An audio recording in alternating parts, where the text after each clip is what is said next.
In this video, I will show you why you need to stop trying to become a success story and why you need to start seeing yourself as already successful.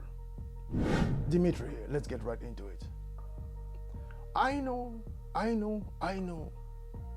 that when I say that you need to stop trying to be successful, that you are already a success story, many people are already very upset, wondering exactly what I have been up to come up with such a statement.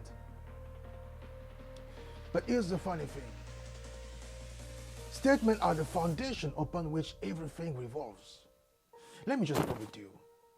In 1650, a young philosopher, mathematician by the name of René Descartes said something really key. He said, cogito ergo sum, meaning I think, therefore I am. He says, the very reason why I can tell that I am alive is because I can think. It's not so much dependent on what I have. It's not so much dependent on what I do in the physical realm. My ability to exist is only predicated on one key principle: my ability to think. Because I think, therefore I am. It's not because I do anything or because I possess anything that I am. It's because I think. And that was a statement that laid the foundations for many things that were to take place in the years to come, such as the revolution in America and the revolution in France ultimately. These two revolutions that came to the forefront because people simply says, it's not so much about how much money I have. It's not so much about what I do. It's simply because I am that I have the right to be seen as equal to you. So therefore, if there's any wall between us that is standing there when it comes to my ability to enjoy life just the way you are, we have to break down the wall. And that was very key. But let's just park this up for now. Why again am I saying that? Yes, you have to start seeing yourself as successful and stop trying so hard to become a success story, because that all is something that you are. It's not predicated on what you do, and it's not predicated on what you have to possess in order to see yourself successful. But here's the funny thing. We live in a society that is very negative. As a matter of fact, the numbers speak for themselves. According to the National Science Foundation, 80% of the thoughts that you and I think are negative, and 95% of them are on automatic. So which means, for the vast majority of people out there, we are addicted to any negative story or any negative angle that we can put on any story out there. So when someone will come to you and say that you are already successful, 80% of the thoughts in my brain are simply saying, no, this is not true, because life is already negative. Number one. Number two, the brain is already working on automatic. 95% of the thoughts will be already on automatic. So you are already predisposed to rejecting what I'm saying to you. And this sad reality is also standing on the three-leg table. Number one, we live in a society that tells us that anything that's not working, we have to try to focus on what we see. You are experiencing some weight issues. What you have to focus on rather is how you can lose the weight that you see.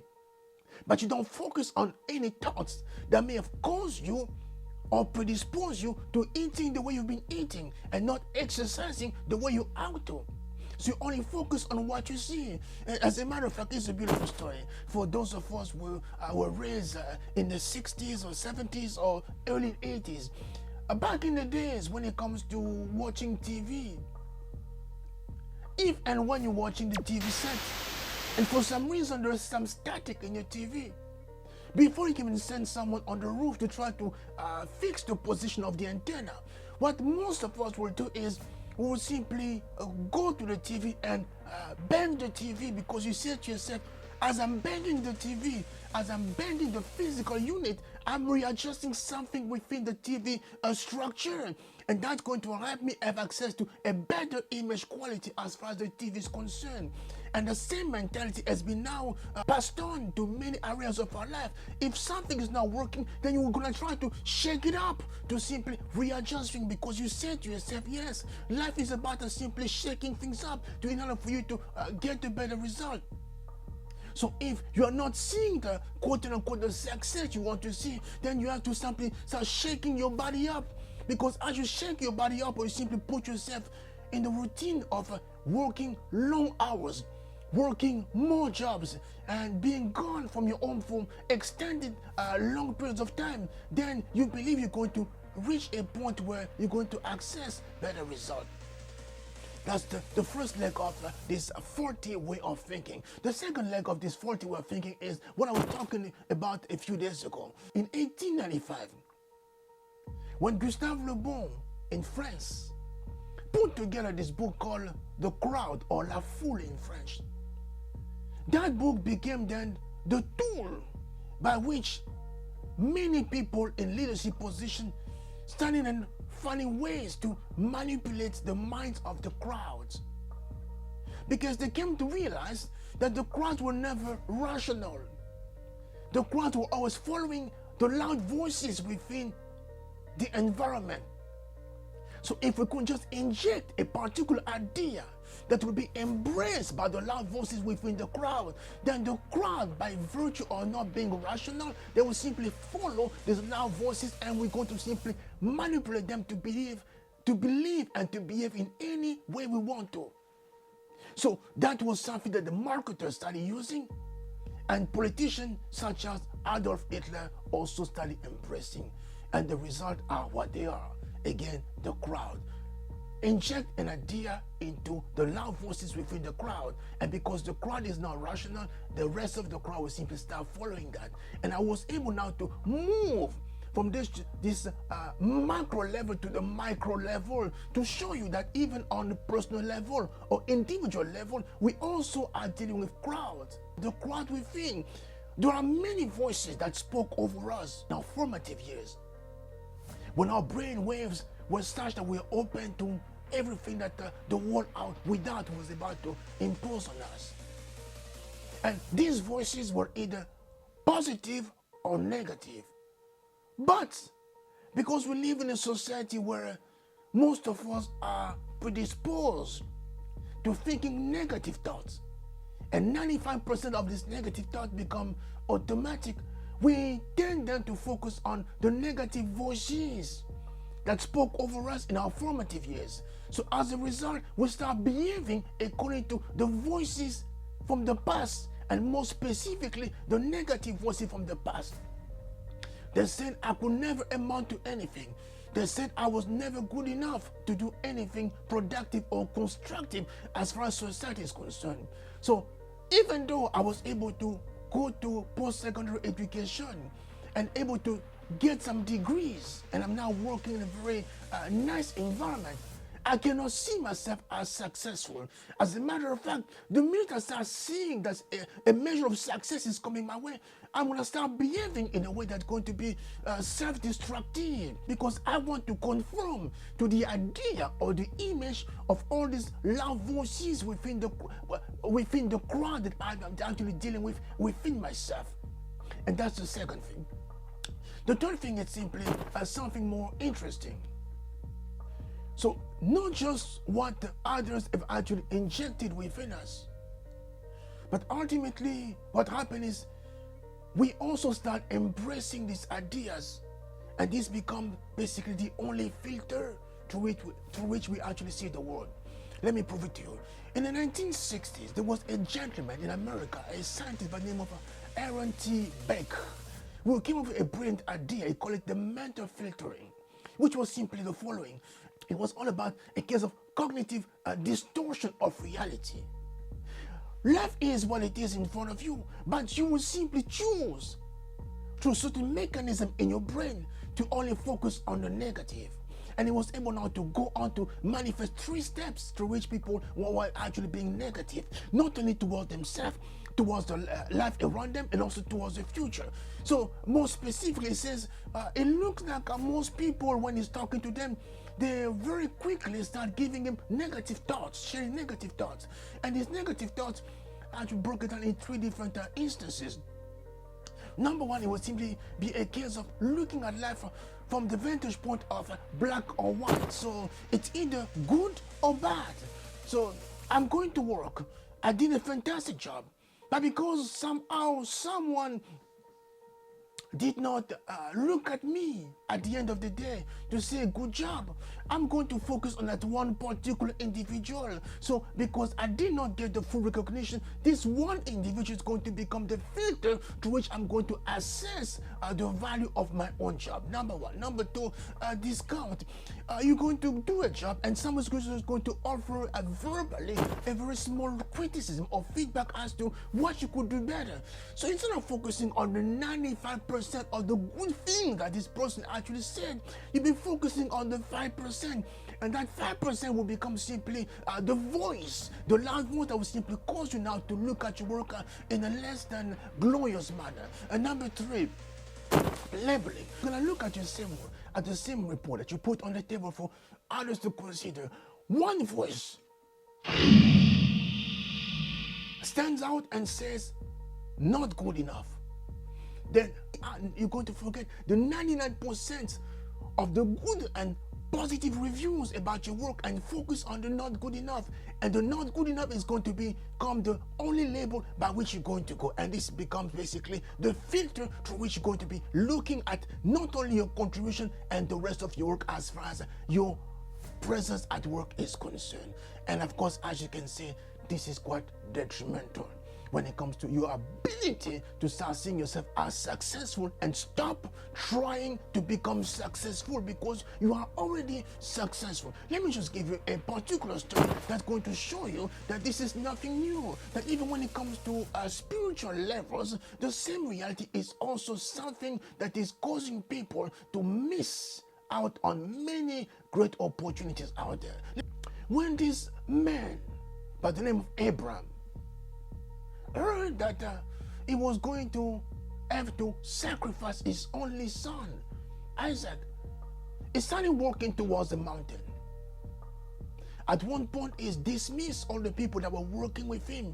He said, no, you can stop here. I'm going to go up the mountain by myself with my son. And as he gets to the top, negative programming and mental filtering, he gets to the place he was going to set up as an altar.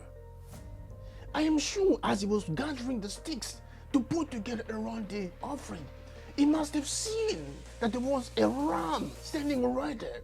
But because he was too focused on the idea that, yes, I heard that this God's a very mean God. So if he's asking me to do something, yes, I must do it because I don't think he wants me to let my son live. I'm going to go through with my particular way of thinking. Number 2, God said to him, do something. So there was absolutely no way that there could be another way of thinking as far as this particular mission is concerned. There is not a third option. So basically, black and white way of thinking. Number 2, discounting. He sees the ram right beside him. He doesn't want to pay attention to the ram because his only focus is on the mission that he has actually imposed upon himself. Labeling. Because he has been used to people telling that, yes, this is how God functions, this is how he rules. So when he hears this mission about killing his son, he said that's exactly what's going to happen because I know I've already labeled this God. This is the kind of thing that he does. I've already labeled myself. Yes, I'm just going to do anything that is going to ask me to do. It's only on the last minute that he realized, oh, duh. There was a third option. It was not just black or white, but there was an option for him to consider, and that was the ram in the bush. And guess what? Before he starts saying, my goodness, duh, many of us behave in the same particular way. mental filtering. We discount the good that we see around us. We think that everything is black and white. And more specifically, we start labeling ourselves. And before we know it, we lack now the capacity to simply cogito ergo sum, to think that we are successful and therefore to see ourselves as successful, because we are so focused on the other things, the black and white reality. It's either I have something or I don't. It's either I do something or I don't. And the labeling, or because I've been doing this for the past years, I must be this particular person, and simply discount your own persona, everything else that you're putting on the table, and see yourself through the filter of negativity. The good news is, this is something we can actually correct. And let me just give you the first step you can consider when it comes to turning things around and start seeing yourself as successful, and stop trying so hard to become a success story that you already are. Number one, investigate. Really start paying attention to yourself. Ask yourself the key question: do I look at myself as someone successful? If not, what causes me to behave in a way that I think or I feel I'm not successful? Start writing it down. And for all these things you're going to be seeing, ask yourself the key question: what is the evidence? What is the evidence? Start refuting the argument you're going to come up to justify why you believe, you think, you feel that you are not successful. So number one, investigate.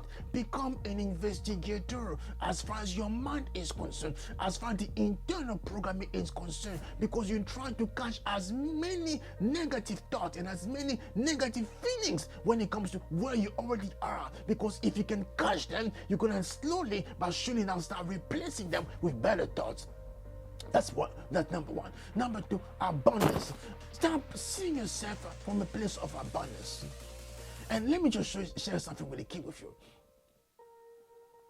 If I say to you that you are successful and you don't need to work so hard to become a success story, many people are simply going to tell me, you don't know what I'm going through. You don't know the things I'm actually missing as far as life is concerned. My only one question will be the following: how are you able to watch me?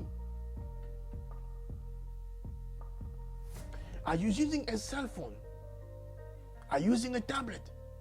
Are you using a computer? Are you using a TV set? Are you using any other device to watch me? If so, that means that you already have something that many people don't have. That's number one. Number two, because this presentation is actually uploaded on a particular device that requires you to be on the internet. If you are watching me, that means that you have enough money to have access to Wi-Fi or data on this particular device. And because of these two elements, you are already in a better position than many people around you. And because of that, you have simply the right to start looking at life from a place of abundance. That's just one example. Then you can move on to many areas of your life and start looking at your life and to see that, yes, instead of focusing on what you don't have, you can start focusing on what you already have. Do you have two hands?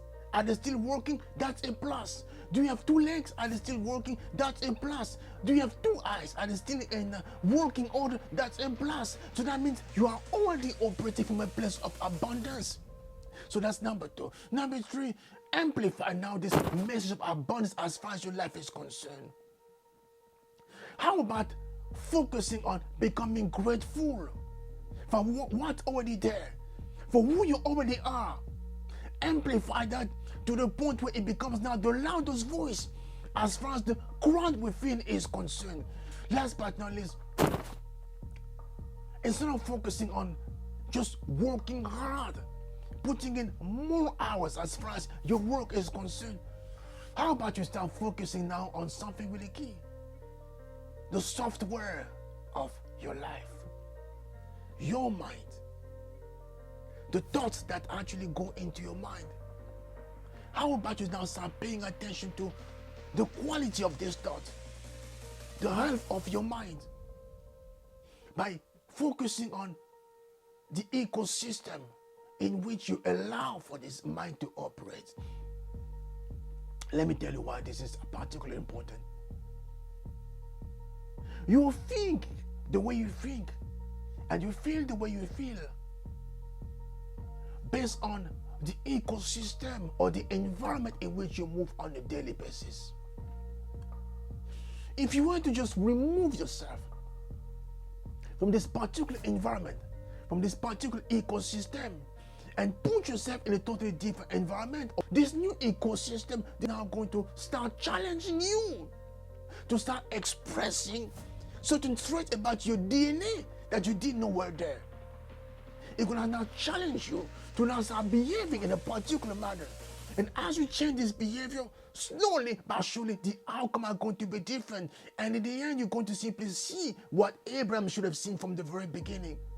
That you were already successful. But the reason why you were not seeing the success story that you already were is simply because you were focusing on the wrong programming as far as the software is concerned, and therefore behaving in the wrong manner, in a manner that was not conducive to now seeing what you were so meant to see as far as the success story that you were so meant to be is concerned. All right, again, I'm going to stop right here. Again, first step, start investigating the thoughts. Start looking for thoughts of abundance. Start finding ways to amplify this message of abundance of yourself. And last but not least, start focusing on the software of your brain, the mind that you're supposed to attend to. Attend to the half of your mind, and more specifically, attend to the ecosystem around your mind. And it's how you start removing yourself from the old context, putting yourself in completely different context. Slowly but surely, you're gonna now start seeing that you are already successful. But the only reason why you weren't able to see this success because you were focusing on the wrong filters. Mental filtering is more dangerous you can possibly imagine. The crowd within is more dangerous you can possibly imagine. This world in which we live that causing us to believe that everything that you see must be fixed by focusing on the outer shell is the wrong way of thinking. Instead of focusing on the outer shell, start focusing on what they think, and you're going to see how slowly but surely you're going to start seeing yourself as successful and manifesting the success that you've always been from the very beginning. Cogito ergo sum. You think, therefore you are. You don't need to do anything. You don't need to have anything in order for you to be seen as someone of significance. The only thing that needs to happen is a change in how you deal with this software within. All right, much love everyone. I'm out. The best is yet to come. And if you watch this video until the very end, one key thing I'm going to ask you to just write in the comment section, IAAS, and I will see based on that you've watched this video until the end. Take good care. I'm out.